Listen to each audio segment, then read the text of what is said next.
Halo sedulur. Nah, ini kita hari ini ada konten baru. Ini tentang jenengnya sih udah mudeng jeneng kontennya apa. Tapi pada intinya kita ingin membahas jurusan-jurusan perkuliahan untuk memberikan gambaran pada adik-adik kita baik di SMA atau SMK ataupun MAN agar mempunyai pandangan itu kira-kira mau kuliah itu seperti apa. Betul. Soalnya ya emang dulu aku mengalami sendiri itu kurang apa? Kurang banyak masuk fakultas. Iya. kurang apa ya? Maksudnya aku sak mudengku jurusan ini cuman kedokteran, ya cuman kesehatan, cuman keguruan, sama hukum, sama manajemen ekonomi. Kurang wawasan kayak bahasa menurut aku kurang. Nah, inilah tujuannya biar kita juga bisa sharing-sharing lah. Ya, betul. Karena banyak juga yang mengalami itu setelah masa perkuliahan itu biasanya ya merasa salah jurusan. Banyak kan? Merasa ini bukan passionnya. Padahal ya kayak gitu. Iya. Oke, sebelumnya ini narasumber pertama kita. Boleh dikenalkan dulu, perkenalan, nama, terus jurusan, universitasnya di mana? Ya. Bismillahirrahmanirrahim. Video, Mbak. Ya. Jadi nama saya Muhammad Dharma Prayogi. Ya. Saya asal dari Lampung. Terus saya jurusannya sama dengan saudara Arif. Kemudian saya ini termasuk bolone Arif di kampus dalam segala hal, perkuliahan, organisasi, perjodohan, dan banyak hal lah ya. Termasuk nakal-nakal juga. Nakal itu ya. Jurusan berarti kedokteran ya? Iya, sama dengan siap. Iya, siap. Anak kedokteran. Iya. Oke, kita langsung ke intinya jurusan. Ya, inti jurusan. Dulu itu ada pemikiran enggak masuk jurusan kedokteran itu kenapa? Alasannya? Kalau ditanya alasan sih gak ono jane ya. Jadi memang kayak gak meh peres demi opo ngono. Enggak dari kucingku jangan ganggu kameranya. Jadi emang dari kecil ki pengen yo kayak anak-anak kecil biasanya itu kalau ditanya pengen cita-citanya apa, dokter, polisi dan berarti Anda angkatan tua. Ya. Kalau angkatan muda kan YouTuber. YouTuber. Ya, berarti angkatan tua. Food vlogger. Ya, dari gitu. Kecil berarti ya. Dari kecil kayak gitu. Kemudian ketika masuk SMP memang aku bener-bener asah sainsnya walaupun nggak ada, fisika pun embuh, kimia juga embuh, tapi memang pas SMP aku tekuni. Memang bolo tuh kayak gini, nggak bisa formal ya. Okay. SMA-nya juga berarti. Nah, SMA itu baru saya masuk di pondok. Tapi masih pengen kedokteran. Ketika itu masih.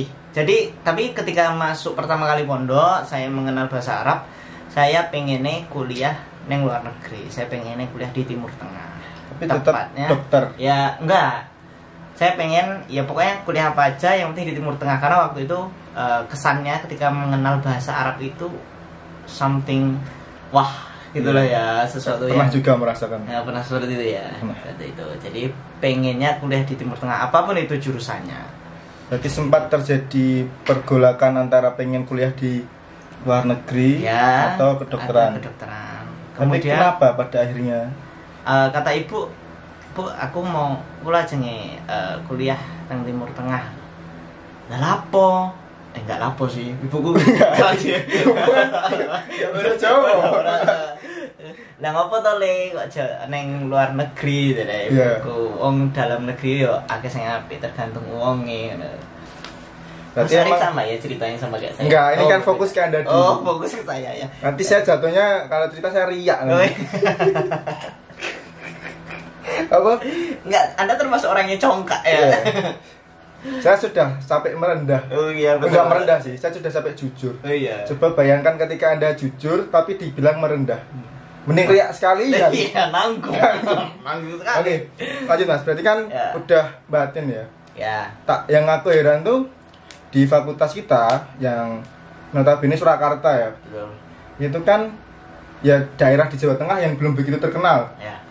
Nah itu kok sampean bisa tahu Universitas Muhammadiyah Surakarta itu dari mana itu? Jadi awalnya itu aku setelah dari pondok itu ngabdi. Jadi aku studinya itu 4 tahun, kemudian ditambah pengabdian 1 tahun.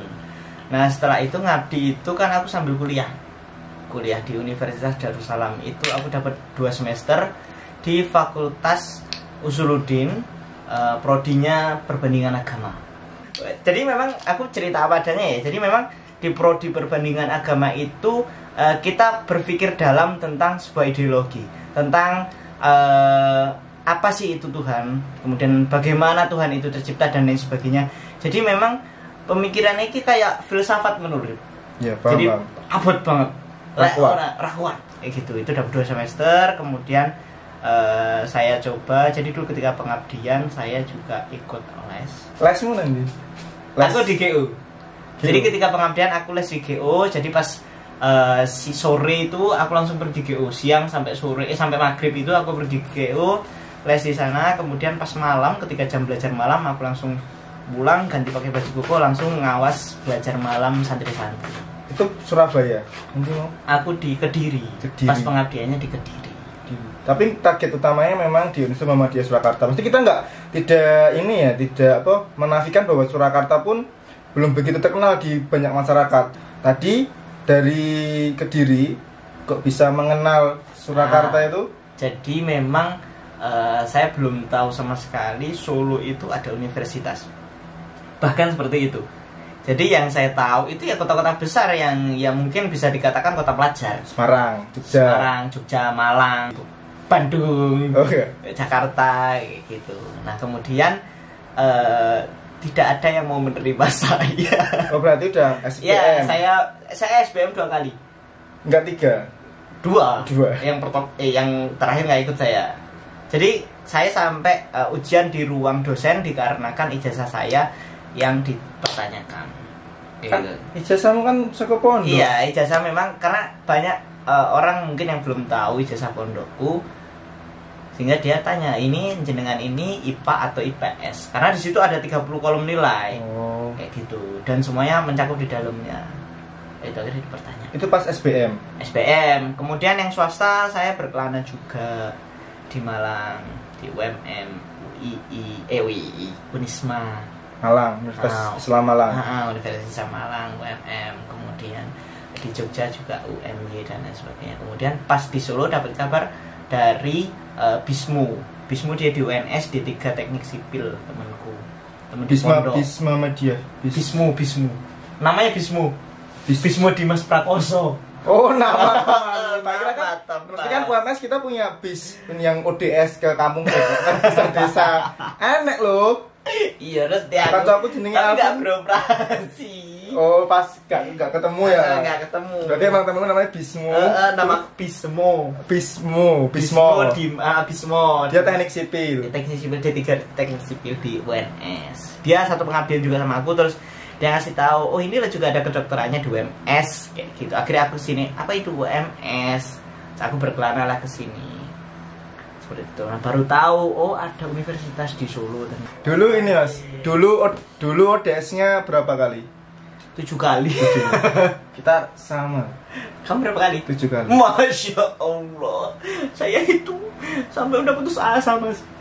Jadi teman-teman yang kalau mau gabung di UMS itu sistemnya one day service, jadi ujian langsung keluar nilainya. Ya betul. Kemudian kesempatannya itu 1 kali pendaftaran, 3 kali daftar, setiap 1 kali pendaftaran 3 kali tes. Jadi total ada 9 kali ujian. Benar. Kayak mendingan ya.